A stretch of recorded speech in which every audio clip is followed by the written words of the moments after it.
This meeting is being recorded.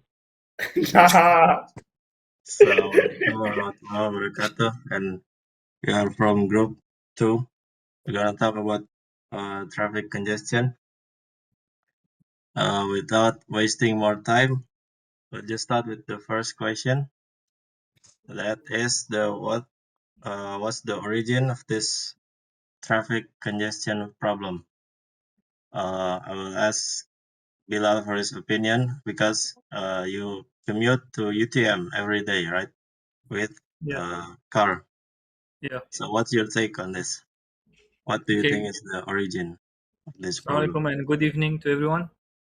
So, in my opinion, the origin of traffic must be the transport, right? So, in the early days, people, of course, didn't have cars, and even when the cars came, they weren't many.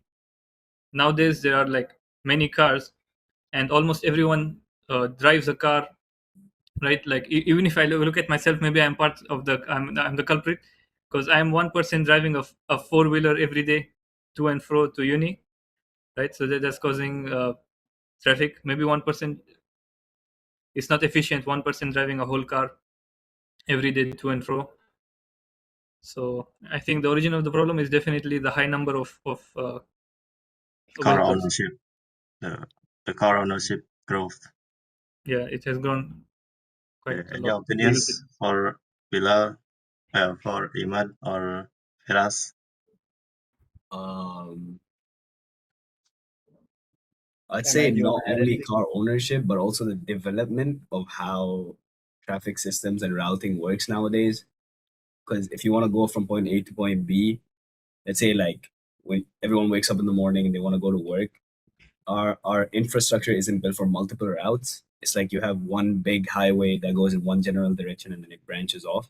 So I'd say that is also a big problem because everyone is congested onto one route no matter what. So you'd have a lot of traffic going one way on just one road rather than it being spread out through the city. Or Yeah, that's true. Yeah, so you think it's the lack of development for the roads throughout the city? that and routing issues in general. You have any take, Firas? Yeah, I also wanted to add, like, just highlight the fact that I didn't want to just put the blame on people all going on the road at the same time, because sometimes it does make a lot of sense. As someone who walks to uni every day, sometimes the weather, I'm just tempted to get on a Grab or like to just get a car of my own just because of the rain and everything. And most like sidewalks are not covered.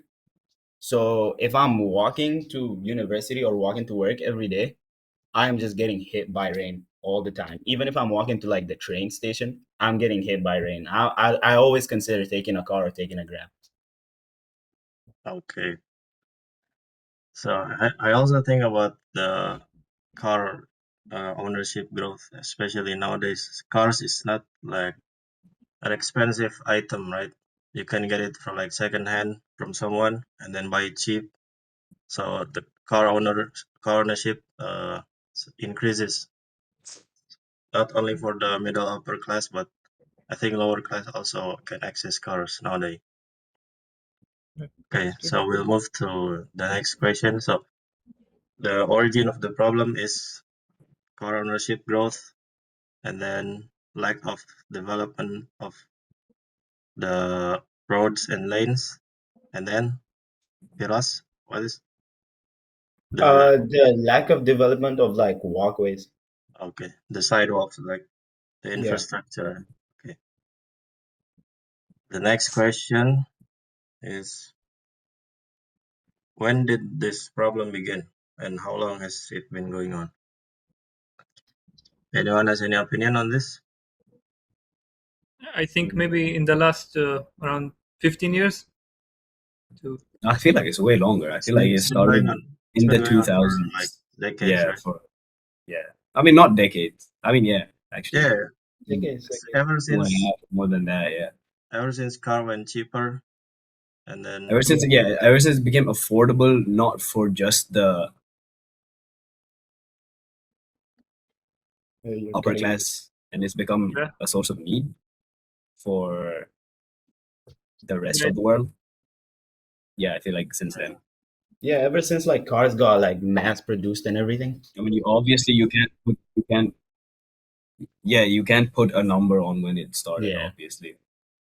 And also nowadays, I think, especially in my country, the government are providing a support for people who wants to buy electric vehicles, so that they cut off like 15% of the price, so that people maybe buy more electric vehicles, and that also could uh, Yeah. Give contribute incentive. to this problem. Yeah. Yeah. Sure. Then the next question: what causes or caused this problem, and what actions or inactions resulted in the problem? I think the causes already mentioned before, like lack of development, uh, and then affordable cars, uh, lack I of think. what Yeah. lack of development for uh, pedestrian Infrastructure, yeah. infrastructures. Anyone I want to said add up? inactions is a lot of people not using public transport as much, especially in Malaysia, because it is very, very like compared to other countries. I feel like Malaysia is pretty developed with their public transport. I I mean, mean, obviously, even with all this development, there is still a lot of people using it.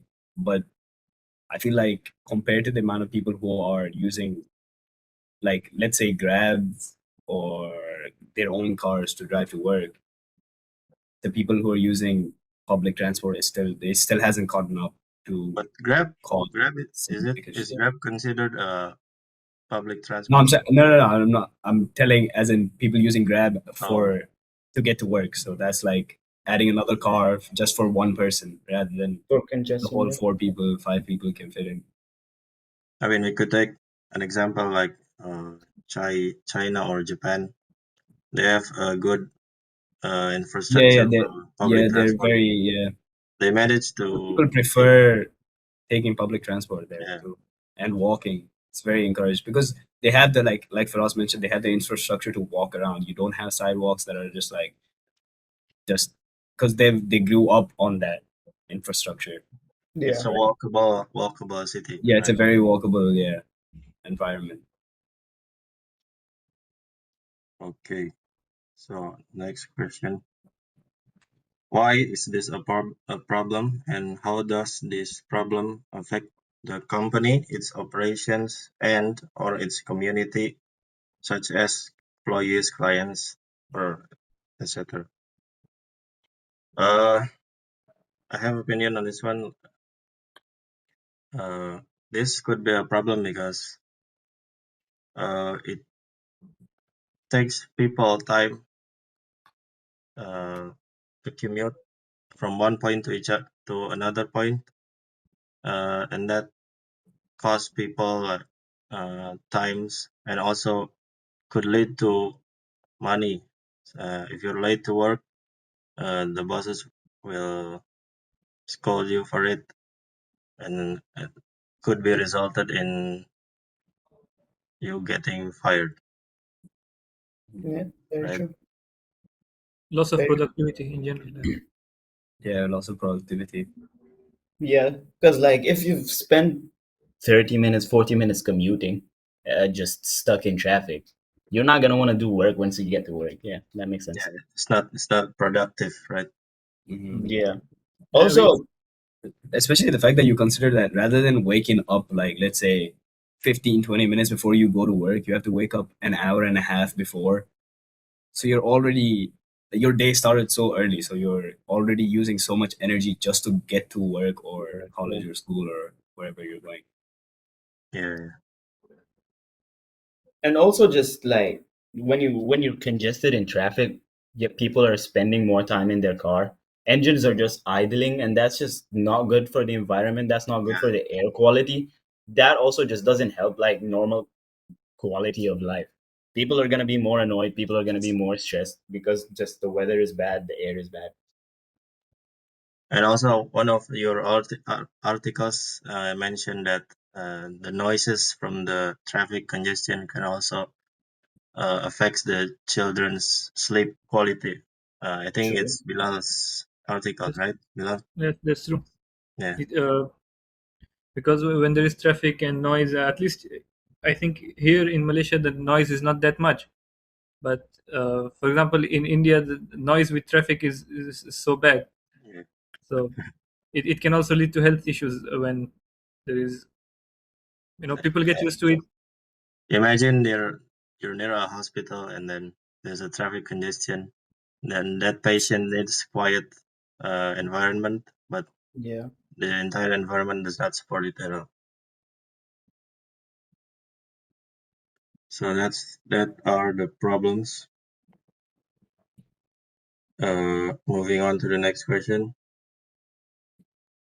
What does the problem cost the company in time, money, resources, potentials, etc.? Anyone has any This opinion? reflects to our last point we made. Yeah, It's it's. pretty much the same as the last one, right?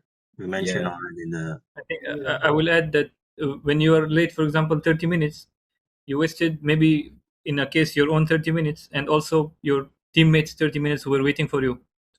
They couldn't start until you're here. So yeah. everybody loses 30 Yeah. minutes. Doesn't only affect you, affects your group, Yeah. your coworkers, everyone. So that's in terms of time, right? It will cost you in time. Yeah.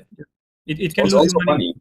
Yeah, if you're doing a project, you need to get it done by time, whatever project, engineering project, for example, in a company. Okay. So now that the problems have been mentioned, now we can recommend some of the solutions for this problem. What is the possible solution to this problem? Anyone want to go first? Well, in regards to what I said earlier with routing traffic and roadworks and stuff like that, I think a step, one of the right steps would be infrastructure, first of all, but also finding more efficient ways to pathfind from location to location. Because and studying the causes of traffic congestion. I think that's what my article was about. It was how could we more clearly uh, recognize traffic congestions, and I mean fighting it is a byproduct of, first we need to recognize how to solve the issue, why the issue arises, and all that. So in my article, I talked about data models, so defogging models and congestion recognition models. I think improving those gets us our first steps into recognizing, which in turn will get us to solve the issues. Okay. Other members? Anyone to add up? I think if I had the solution, it will definitely be to incentivize public transport more. So that was mentioned in many of the articles that using public transport would definitely reduce the traffic. So now, how are people going to use more public transport? That's also a long thing to think about. How are you going to incentivize people to really use public transport? Whether you're going to maybe tax the road higher or something else to deter people from using cars, or you're going to maybe just reduce the public transport cost, or I feel increase the lines and routes for public transport, right? Because there are still some areas where even for example UTM, our campus, the closest LRT station is maybe 1.5 kilometers, Yeah. right? Whereas if it was just 200 meters, I'm pretty sure more people would be incentivized to use it. True. So accessible Yeah. public transport. Firas, Uh, anything to add up? I also wanted to add the article I wrote about.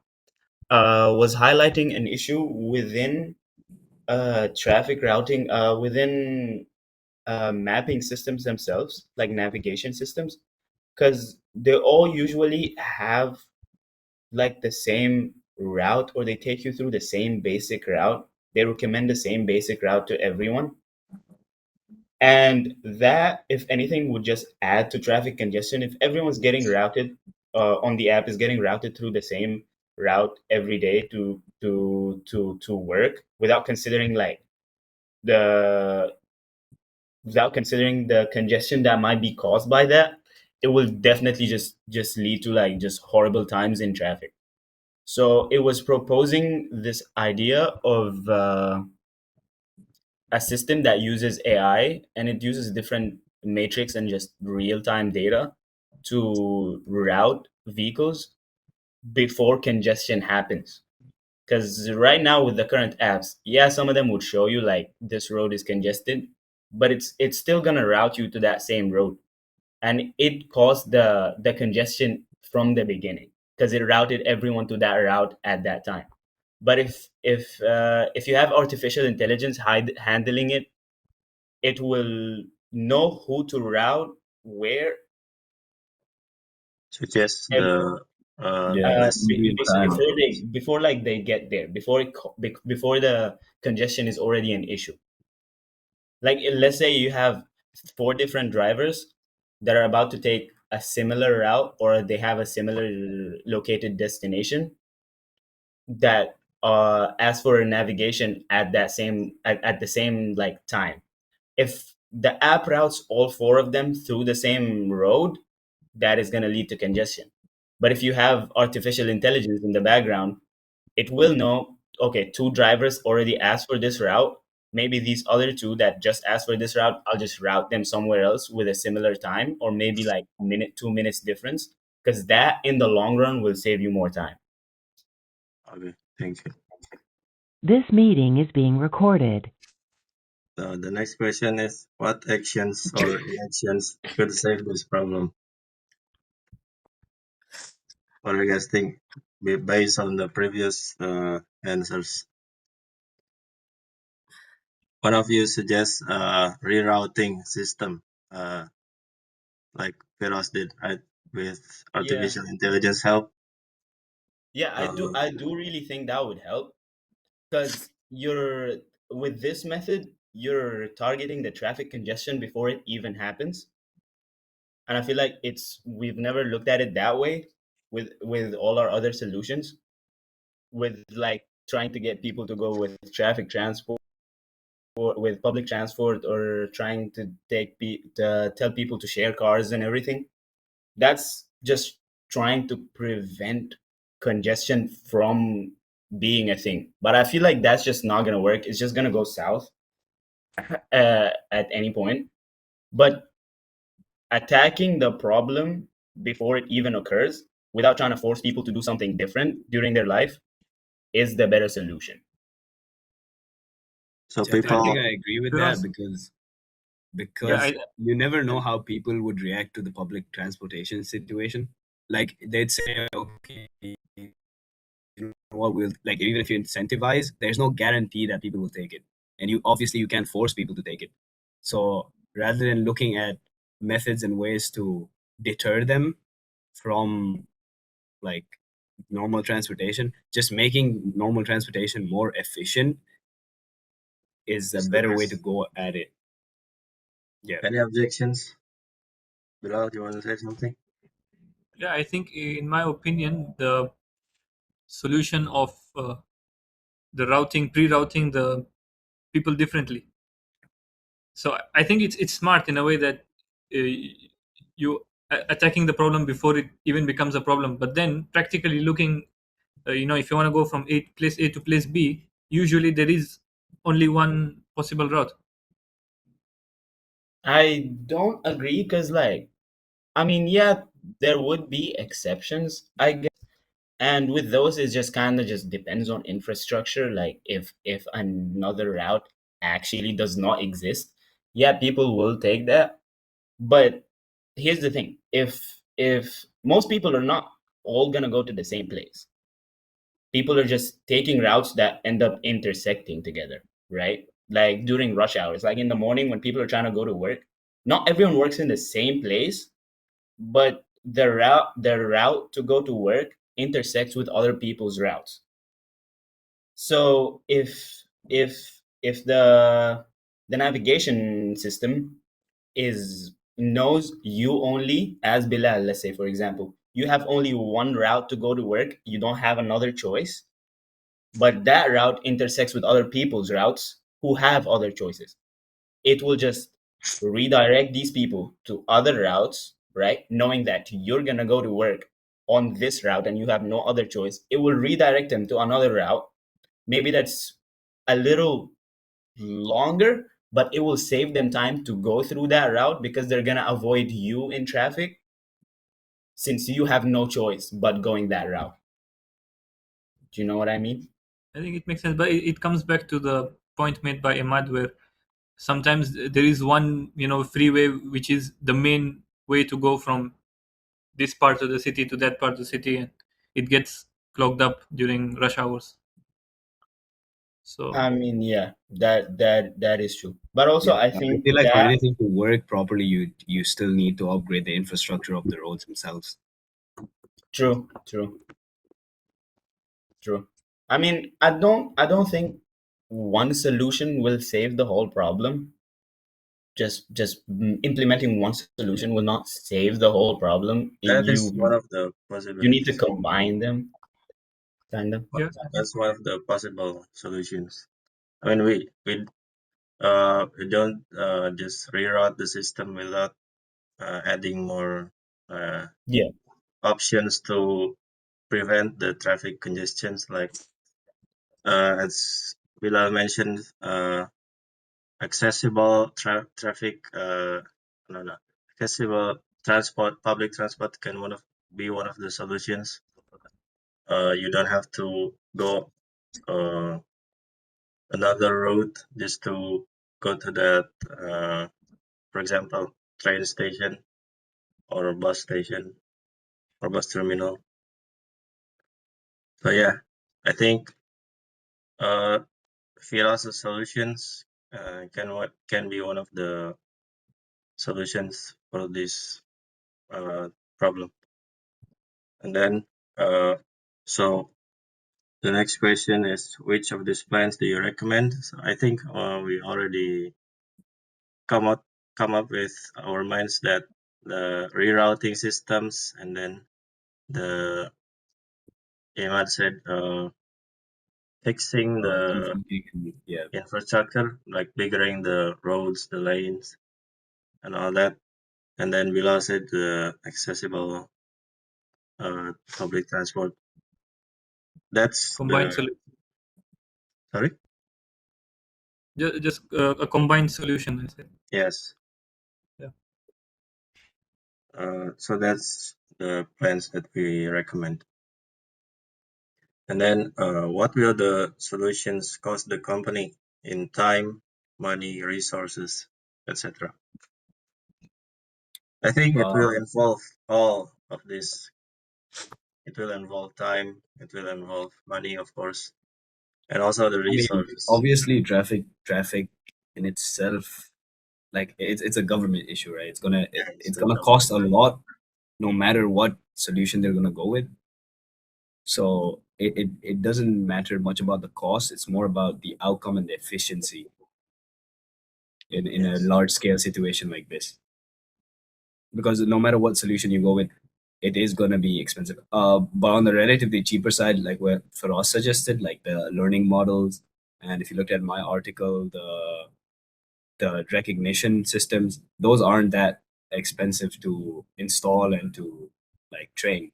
So I feel like as a starting point, that would be the cheapest and most effective, and then Yeah, they could true. go And on it to. is it is also the fastest solution, like to implement at least. If you're increasing numbers of roads or making roads bigger, yeah, that's gonna take some time, and there would be road closures just for construction and everything. That That's gonna that also is increase traffic congestion in itself. yeah. So that solution is gonna take a bit more time. That's also gonna cost more that's money. that's for long-term solutions, right? Yeah. Yeah, and with the increasing public transport, like stations, or like just making easier walkways, sidewalks, and everything, that also is gonna take some time to implement on like a big scale, like for a whole city. But I feel like with the just the artificial intelligence, the Rerouting navigation system. systems, that's just a little faster to implement. Yeah. Okay. We come up with the last question. Why does the cost of the solutions outweigh the cost of the problems?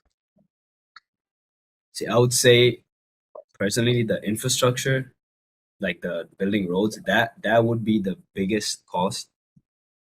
And I don't know at what point it'd be worth it, because I mean, obviously, you need to know the amount of money that's being lost currently, and which road you're using it for, like which pathways, which 2 points are you connecting that's going to be the most efficient with that kind of money. So with the like traffic congestion is always going to exist, so there is no promise that adding more roads is just going to reduce it. It might in turn actually increase it. So even though I would say building infrastructure is good, there's also like a downside to it.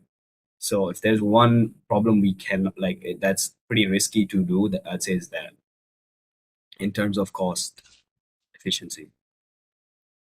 But it is useful for long terms. Like, yeah, maybe it is expensive, but you only have to deal with the cost Once, yeah. once, and then it will be, if the quality is good, it will last for a long period of time.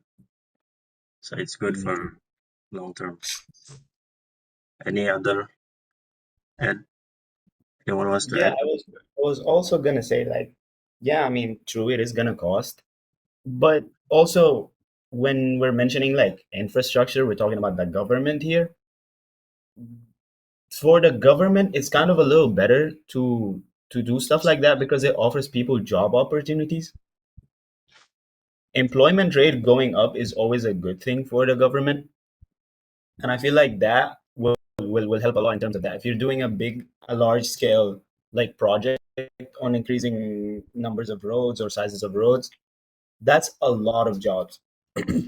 Yeah. And I feel like that also counts into like the equation. And by the end of that, I feel like it'll outweigh the amount of money they put into increasing roads. Good point. Good point. Anything to add up, Bilal? Or you think Yeah, it's enough?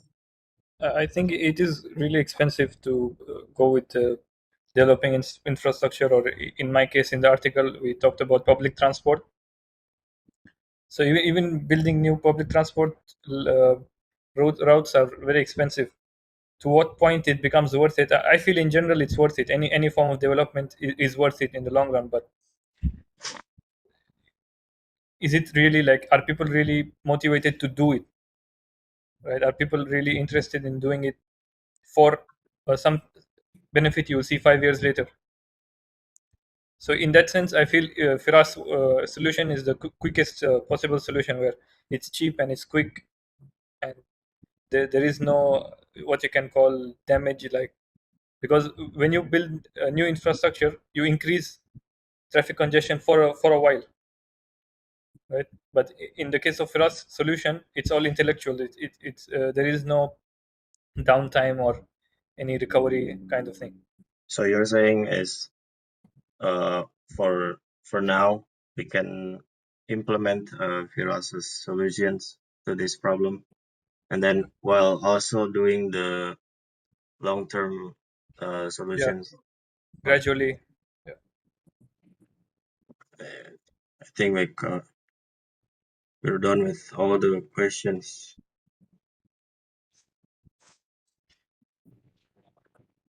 Okay, thank you everyone. Thank you. We solve the problem of this We world. solved the problem. The Hopefully. main problem is the traffic congestion, the problem statement. The main ideas is the solutions that we mentioned before. Okay, so I think we can end this discussions. Thank you for your time, everyone. All right. See you later. Assalamu alaikum. Alaikum.